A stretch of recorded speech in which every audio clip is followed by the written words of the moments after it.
About 1 in 3 Americans live at home with their parents because rent is too damn high. Let's get to a CNBC news feed that discusses the problem. About 1 in 3 Americans between 18 and 34 years old live with their parents. And while you may have heard more about this recently, this trend isn't new. Between 2005 and 2015, the share just grew very steeply over this 10-year period. Since then, it's been fairly stable. There was an Let's look at this graph real quick. So, from both men and women, let's look at both men and women, right? We have that the graph from 84 was going down, 88, then it started to creep up. Then the early 2000s went down, creep up, down.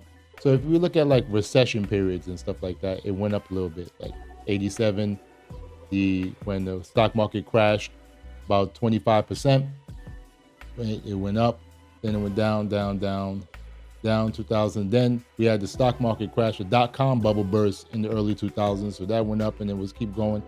But look at from 2004 going up.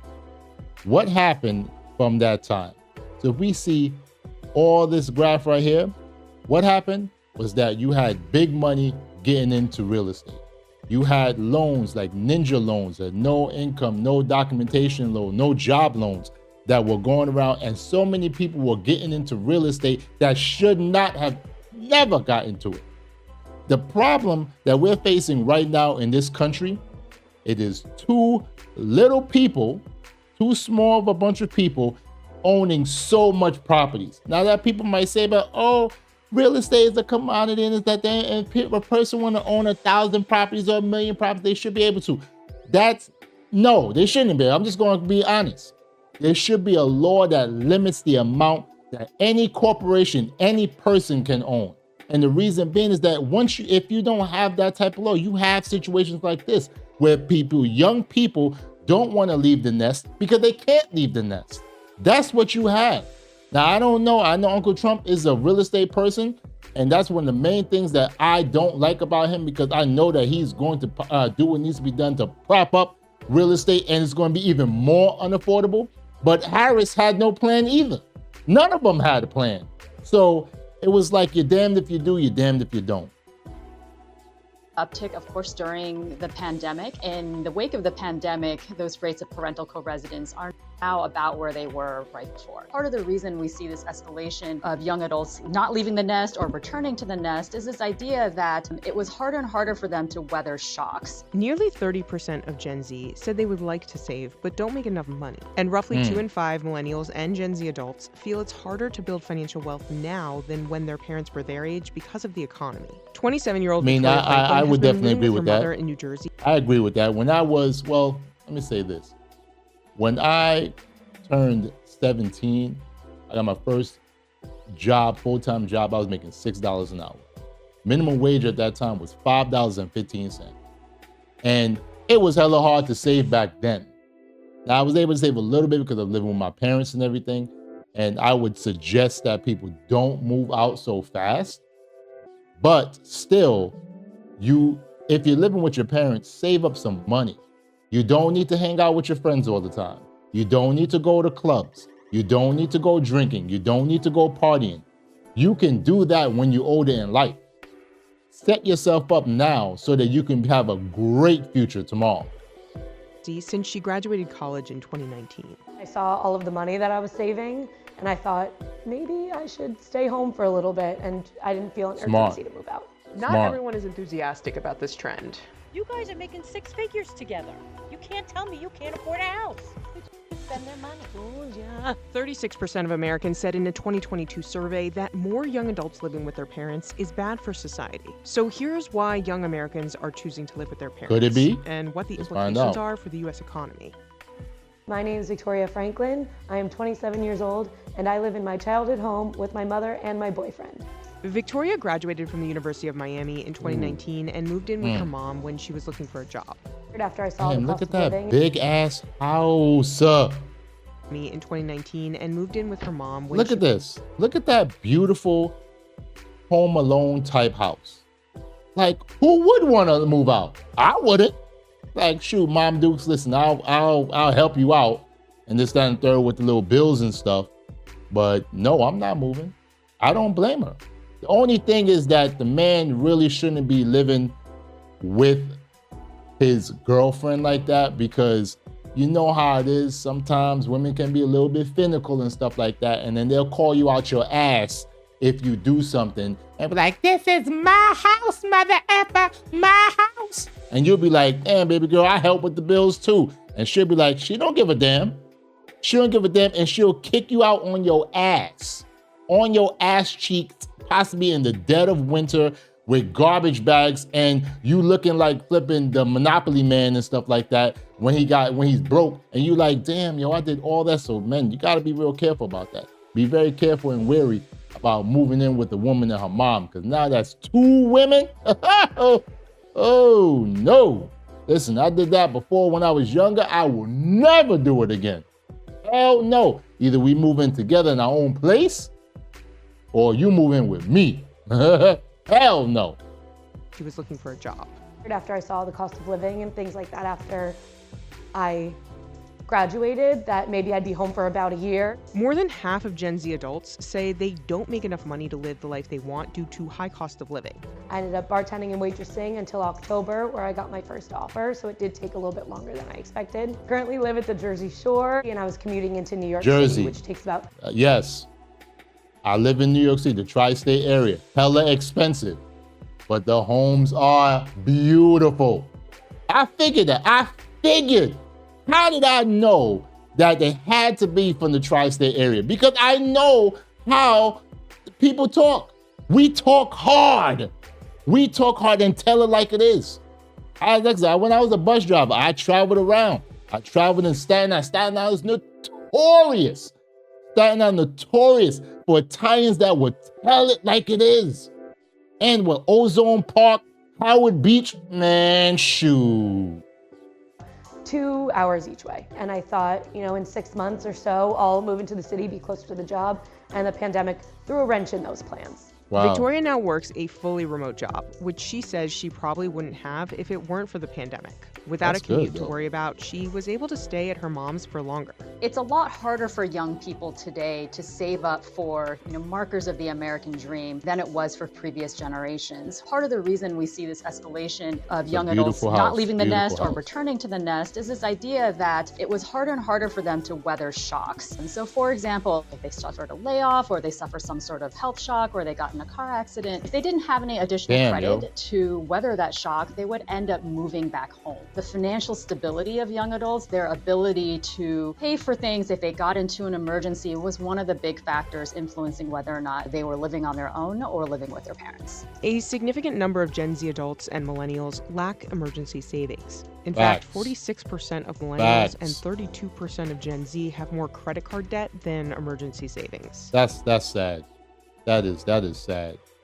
And this is the economy. This is the economy. This was Uncle Trump's economy from 16 to 20, Uncle Biden's economy from 21 to now, and it's going to be Uncle Trump's economy now from 24 to 28. And who knows, maybe Uncle JD economy. We don't know. But the thing is that it has always been like this.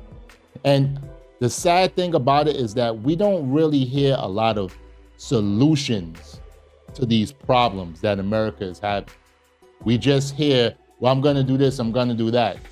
But what are the severe solutions that you'll be able to help make sure that Americans, young Americans like myself, I'm 38, I'm going to be 39, in a few weeks.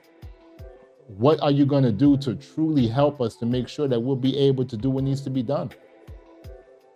This can have ramifications for setting up a financial future.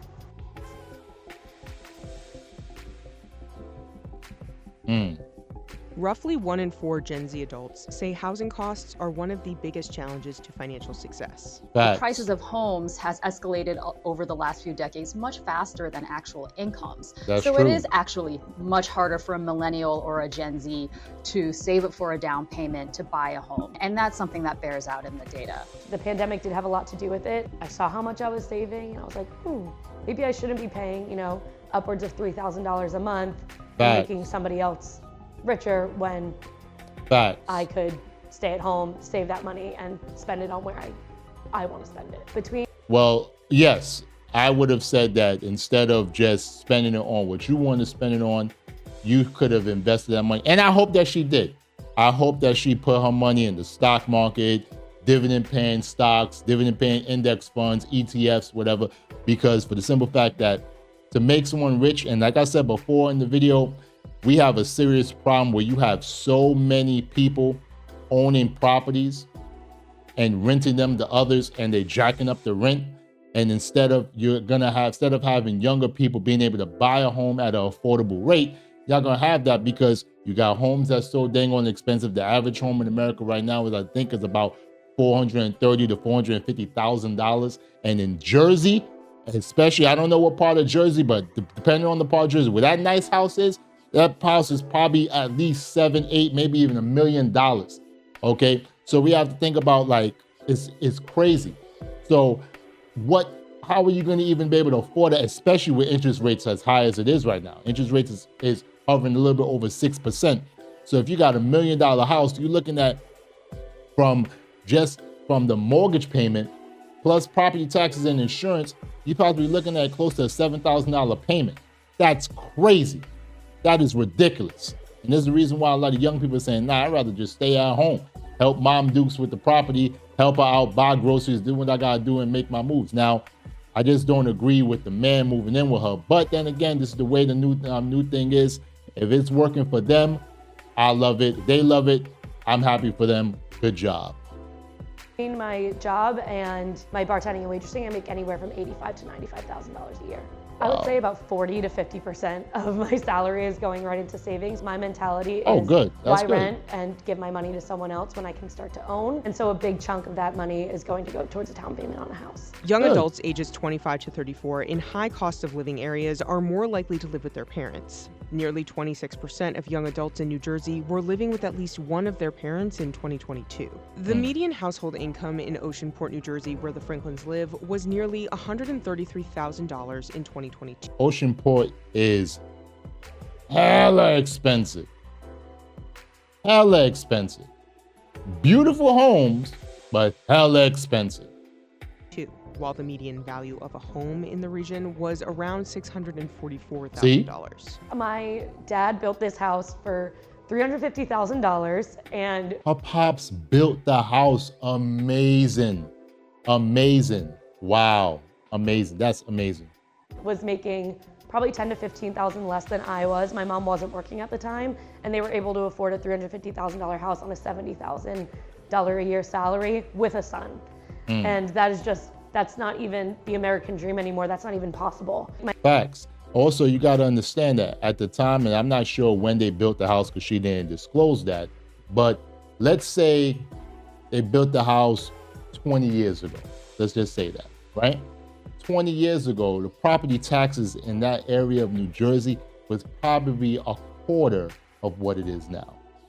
New Jersey has some of the highest rates of property taxes.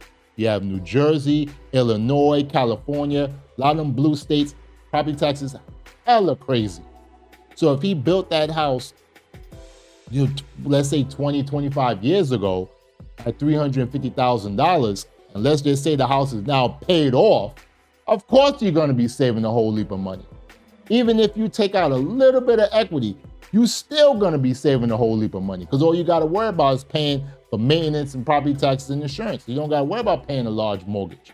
So they won the housing lottery by thinking ahead.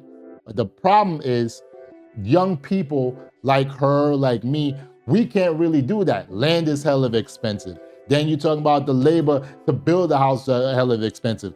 Then you gotta beat out flipping vultures who are getting into real estate just so that they can make a quick buck. They don't give a damn about you or me. All they care about is making a quick buck, selling a damn a crappy house that they just stitched up or whatever, and don't really give a damn about how we're going to have to worry about it in the future. Crazy. My aunt, who I fight with all the time, is always saying how you have to give somewhere, right? And my cousin said something to her the other day and said, We're giving everywhere. We don't get property. We don't get good school systems. Whatever Facts. we're trading off Facts. is too much to trade off. Facts. Victoria Facts. brought up some conflict with her aunt a few times. Oh, this is my Aunt Judy. You could tell that Aunt Judy is not playing any games. She is driving around in a Durango, so you know she's not playing games. Old school Italian, tell it like it is type of woman. Woo. So I asked Aunt Judy to come on over and talk to us. I talked about how much we fight about millennials, yes, but millennials living at home, and how you always say, well, you have to sacrifice something, but how much we're sacrificing. We don't get like a big property, or we don't get like a nice house, or it's not in a good school system. You have to start somewhere. You have to start anywhere. Just start your portfolio is what I told you. I don't care what it is. You don't have to live in Oceanport your first time. No, but you were able to live in Oceanport the first time. Okay, I guess it was different times. Gen X and baby boomers may have a tougher time understanding what young adults are going through today because they enjoyed, until the pandemic recession hit, a solid almost 15 years of uninterrupted economic expansion. Baby boomers, Gen X, they weathered many economic downturns, including major recessions. But I think the big difference is that when they were starting to form their own households and starting to accumulate wealth, housing and higher ed were both more affordable relative to their incomes than they are now. When I started out, I was making $35,000 a year. That was nothing. And he was making $35,000 a year. You guys That's are making $70,000. 6 figures together. You can't tell me you can't afford a house. They just don't want to spend their money. Oh, yeah. I'm sorry. No, I don't know. Did you want it? What was my first house? 250 maybe? 270? That doesn't exist anymore. Where am So her first, let's go back it up. Her first house What was my first house? 250 maybe? 200? was $270,000 in 1995. That's almost 30 years ago. First of all, to be making $70,000 in 1995 was good money. Good money. All right. The average home price in 1995 was $138,000. Come on, man. The average home price was $138,000. She bought a house that was twice the average home price, and for $70,000, you were making good money. Property taxes were lower. Food prices were lower. Come on, you could get a cart full of food in 95. I remember, you can get a cart full of food for less than $100. So you have to think about it. You can get a cart full of food for less than $100. Gas prices at that time in 95 was like 89 cents a gallon. It was 87 for 87, 89 for 89, 92 for 92. And I'm talking about cents. Less than $1 per gallon gas prices was, because I remember I was hustling at a gas station when I was 10, 11 years old at that time. So come on now, you gotta really think about that. It was easier to get a little bit of a side hustles and be able to raise a family. So come on now, come on. 70? that doesn't exist anymore. Where am I finding a $270,000 I'm house? not making $35,000 a year. Combined, we made 70. In 1995, $70,000 was the equivalent of $145,000 today. Thank you. Is the equivalent. 70,000 is the equivalent of double. You got to make double plus 4,000. See, that's the problem with a lot of people, a lot of older people that were like, well, I made it at that time. Yeah, you made it at that time, but look at what you were able to buy. And even with that $144,000, look at how much food costs now. A cart of food, a full cart of food at that time was $100. Now a full cart of food is probably like $600, maybe even $700, depending on where you're shopping. And don't shop at Trader Joe's or Whole Foods. You looking at damn near maybe $1,000. Look at that, see? But you know what, guys? Listen, as I say, and I'm going to put this video in the description box for you guys to check out the rest of the video. Shout out to CNBC. Shout out to this woman here. Shout out to her aunt. Shout out to her mom for allowing her to stay home. I understand it's hard out here. It's not easy. Guys, you just have to be safe. You have to keep trying. I know that the economy may not get any better for you guys, but it might get better under Uncle Trump. Who knows? We just have to see. Good luck to him. Good luck to this woman. And good luck to her family out there doing the thing, making moves, and being able to say, hey, listen, this is what I did, and you should do it too. So I hope and I wish that each and every one of you, the success that you want, need, and must have in this country. Please go out there, do what you got to do. Just don't hurt anybody. Make your moves. Be safe out here. I love each and every one of you. Please like, comment, and subscribe to this channel if you felt that this video was interesting. Really appreciate it. Thank you so much, guys. Peace.